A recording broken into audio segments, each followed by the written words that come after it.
All right, stand by. 10 seconds. camera one. Count. Ready, camera two. And cue talent. 2, 1. Roll for record. Donald Trump is climbing toward the White House over the rotting carcasses of his enemies. I'm John Phillips, and campaigning by conflict is at the top of today's rundown. Let's go ahead and take a look at the people Trump has feuded with since he's been in the presidential race. First was Texas Governor Rick Perry. He's out. Next was Lindsey Graham, the senator from South Carolina. Lindsey's out. Jeb Bush, who has gone from the presumed frontrunner to barely alive in the polls, so he's half out. Ben Carson, who saw a massive surge of support until the Donald started going after him. Hillary Clinton, who was sitting pretty until Trump started attacking her and her husband's past mistreatment of women. And then there's Ted Cruz, who's lost a 15-point lead in Iowa in just a few weeks after tangling with Trump. And then Fox News, who Trump has broken up with, gotten together, broken up again, more times than a teenage couple. I heard that from a very smart man. He might even be named Cruiser. There's a lot of hand-wringing in the media over whether Trump's attacks are unfounded, unfair, or just plain mean, but they clearly also stick. And Democrats particularly have been able to brush off attacks by the right for decades because of the tacit media collusion. But with the focus Donald brings to his feuds, can the eventual Democratic nominee survive the Trump NATO? Joining me to talk about all the controversy is author and political satirist Scott Ott at his home studio in Dallas, Texas, and here in Southern California, stand-up comic and PJTV contributor Stephen Cruiser. You know, Cruiser, when you touch a live wire, sometimes you get electrocuted. There's been a lot of electrocutions in the world of politics this season. Well, I agree with most of them. I don't know that Rick Perry and Lindsey Graham were ever going to get any traction that they could lose in the first place. I mean, that's I'm not sure Trump was directly responsible for that. But look, this isn't the question you asked at the end of that intro was, can the eventual Dem nominee survive it? If it's Bernie Sanders, maybe, because both of these guys are tapping into a disgruntlement in their constituencies that the establishments of each party didn't see coming, that they should have seen coming but didn't see coming. They didn't. Everybody in the upper echelons underestimated Bush-Clinton fatigue, okay? And the rest of it, people are tired of their party's establishments. People are tired of the same old in Washington. And both Bernie and Trump are ranting. Now, completely different styles, but both of them are out there screaming a lot, and it's working for both of them. You know, I'm a sports fan, Scott, and one of the things you learn very quickly in sports is it's hard to make points. It's hard to score points unless you're on offense. And Donald Trump is always on offense, and he's put all of his adversaries on the defensive, and they look weak standing next to him, especially those fights with Jeb Bush during the debate. I mean, Jeb Bush looked low energy, as Donald described. He looked weak. He looked like a beta male. Donald's the alpha male, and it seems like his opponents are having a hard time taking that power away from him. Donald Trump has spent a career preemptively emasculating anyone who stood in his way or even questioned him a little bit. And these other guys are used to playing this political game where you really are going after someone, but you want to look like, you know, the gentleman from North Carolina, blah, blah, blah, or whatever. You know, you're trying to look dignified, and you wear a name badge to all your events that says the Honorable so-and-so. And he came in immediately and fought dirty. From the first word. In fact, he not only attacked people who were a threat to him, he made a point of attacking people who were no threat to him whatsoever. You know, I cite his attacks on Rand Paul. And he has Lindsey Graham, I mean, Rick Perry, none of these guys are going to be factors. Donald Trump is not just a fighter, which people say they love about him, but he's a dirty fighter, and he fights only because he has to be the top dog at all times. Now, you might say, well, that's the kind of guy I want for commander-in-chief. I want a guy who will win at all costs, and after, 7 or 8 years of Barack Obama, that may sound good. But you may start asking yourself, okay, what happens if you get on the wrong side of him? You know, whenever voters vote in a presidential election, they always want to correct the problems in the past administration. They look at Barack Obama as a weak guy. They look at him as kind of an effete intellectual who doesn't have command over policy. He doesn't have command over Congress. He doesn't have command over foreign events. And Donald Trump is the anti-Barack Obama. All these other Republicans thought, well, it was what you need is you need a governor. You need someone from outside of Washington. You need someone with experience in a state house. And that's not what voters, particularly Republican voters, are yearning for. Republican voters want someone who's assertive, who's not going to take any crap from anyone, who's going to go out and negotiate a hard bargain for the American people, because we've had this lightweight in office for the last 8 years. Yeah, can you imagine how much Chris Christie is lamenting the timing on this one here? Because he would be that guy in this election, because he's very assertive like that. He shuts people down all the time, and he is a governor, which the GOP still likes too. But yeah, I think, and it's also a great study in contrast between a career bureaucrat politician kind of guy and a businessman too. And there's a theory that taking the corporate world to Washington isn't going to work, but it's really a theory too. We haven't had that many businessmen in office lately, but it may work. But then again, as Scott says, he may get in there and find out that just barking at Congress doesn't work, and he may get a little executive order happy, and that might not work out too. But right now, the sentiment is so over. It's not just the president, I think. It's just overall politics in Washington. I think he's tapping into his zeitgeist. And I said, Bernie, everybody is sick of D.C. Everybody just wants to, really blow the thing up and start over again. Well, Nikki Haley, I think it was Nikki Haley, said that Donald Trump was angry. Voices of anger, right? Yeah. Is that where the Republican primary voter is now? Because as someone who's going to vote in the Republican primary, I am angry. Yeah. I'm angry at the fact that they don't police the borders. They haven't for years. They've sold us out. I'm angry at the fact that the elites in Washington, D.C. want to bring in Syrian refugees when we have no way of vetting them to make sure that terrorists don't come in. I'm angry that they want to take away our guns when terrorists shoot people or try to blow people up because they're religiously motivated.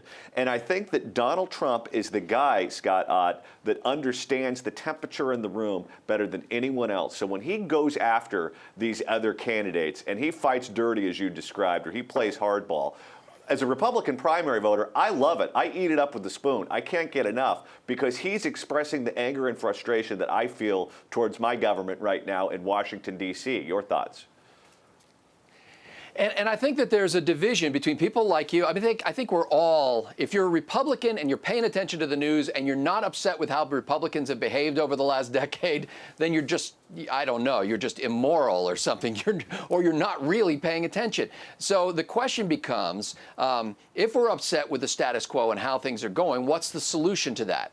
And is the solution to put somebody in there who's essentially the Republicans' version of Bernie Sanders, who says, if I can't get what I want from Congress, I'm going to go straight to the American people, which is, as I think Cruiser suggested, maybe the executive order route of things. So my fear and my concern about the populist surge of Donald Trump is that we are going to essentially cast the baby out with the bathwater and say, you know what, that Constitution was great for the first couple of 100 years, but now we got to get things done. And I don't doubt that Donald Trump fully understands why we're angry. What I doubt is his ability to channel the solutions for that into constitutional, conduits. Talk to me about the collapse of Hillary Clinton, because at one point in time she was ahead in New Hampshire. At one point in time, she was ahead in Iowa. At one point in time, she was ahead by wide margins nationally. Then her numbers started to chip away, or Bernie started to chip away at the numbers. They started to go down, and then he leapfrogged her. But he wasn't attacking her aggressively when the numbers started to nosedive. Donald Trump was attacking her aggressively. And Bernie Sanders, in my estimation, was the beneficiary. And then after Donald started it, he then stepped up his game and started going after her and increased his lead from where it was when Donald was attacking her. But without Donald attacking her, I don't think Bernie Sanders would be leading in Iowa or New Hampshire. But you're saying Bernie Sanders is the smartest tactician in the game now. Okay, because he waited for Trump to do it for him. No, I just think it happened that way just naturally. I think it may, yes. Bernie Sanders has not been aggressive. Also, we all knew that the increased exposure to Hillary Clinton wasn't going to be helpful to Hillary Clinton. It never is. That's why Debbie Wasserman Schultz has tried to hold all of these debates in a basement at 6 a.m., okay, with no cameras around. Because the public, Hillary does not wear well on the public. Bernie has just been waiting it out wonderfully. You're right, it did start to, she wandered into a trap that only Trump took advantage of when she started talking about all victims of sexual assault need to be believed and listened to, and three-quarters of America was going, wait, what? You? And Trump was the only one that jumped on that right away. So yes, I think he directly affected her. I still think that she'd be cratering anyway, because every time she gets in front of the public goes, oh, that's awful. Let's say that Trump and Bernie win Iowa, Scott. Who does Trump direct his anger towards, and who does he point the missiles at after Iowa? Does he continue to go after Cruz? Does he go after Kasich or Christie or Rubio or whoever else is number 2 in New Hampshire? Or does he redirect all of his fire to Hillary Clinton and brand her as an overrated loser? Well, he's never aimed all of his fire at any one individual. He goes after everybody. Like I said, anybody who's a threat, anybody who's not a threat, it doesn't matter. If you say anything even slightly sideways about Donald Trump, you are going to be under attack. And you've probably noticed this, depending on which talk show host you listen to, especially on radio. There are some talk show hosts who have come out directly and said, Donald Trump is not the guy, he's disingenuous, he's not a conservative, he's a frightening character. And you've had other people that are playing it very cagily, and they're very reluctant to come out against Trump. I think that perhaps, it's kind of weird to say this, but the scariest thing about Donald Trump is the fear that he engenders among people who used to be considered stalwart conservatives. And you know what? When the Sarah Palin announcement was made, a lot of people said this is about getting evangelical support. This is about winning Iowa. This is about getting the soccer, not the soccer moms, but the Mama Grizzlies behind them. I looked at it in a very different way. I looked at the Palin endorsement as a blowback pitch to the talk radio guys saying back off, because Sarah Palin has serious credibility with Rush Limbaugh's audience, with Sean Hannity's audience, with Glenn Beck's audience.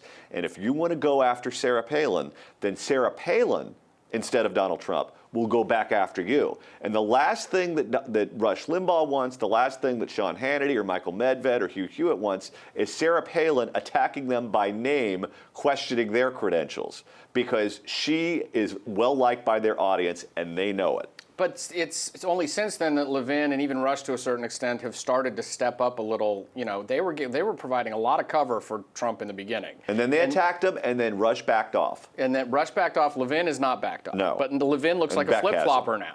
He looks ridiculous because he was providing so much cover for Trump in the beginning. Laura Ingraham is full on. She was always full. She and Trump got a thing going on the side.